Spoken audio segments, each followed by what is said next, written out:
নাকি আমি সুইসাইড হয়ে গেলাম। আই এম সরি মা, আমি আর পারছি না। আত্মহত্যাকারী কত বড় বোকা, সে দ্রুত এমন একটা শুরুর দিকে যায় যে শুরুর আর শেষই নাই, এবং যেখানে আমার আর করণীয় কিছুই নাই। আগে যা করেছি ওটার উপরে ডিপেন্ড করে বিচার হবে। না না, আত্মহত্যা যিনি আপনি করতেছেন, আপনি কি শিওর যে মরে গেলে আপনার প্রবলেম মানে যে আপনার দুঃখ এটা কমে যাবে?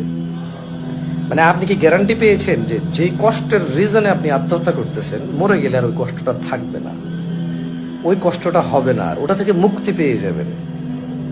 মানে এ সবার সামনে আপনি লজ্জা পাচ্ছেন, আপনি মরে গেলে আর কারো সামনে সম্মুখীন হবেন না, আপনাকে কেউ আর দেখবে না, এই লজ্জা চুপ লুকিয়ে যাবে, এমনটা কি আপনি শিওর? আপনি কি মানে এটা কি আপনি কি জানেন এটা? তাহলে আপনাকে বলে রাখি, আত্মহত্যা শুধু মহাপাপ তা নয়, অনেক ক্ষেত্রে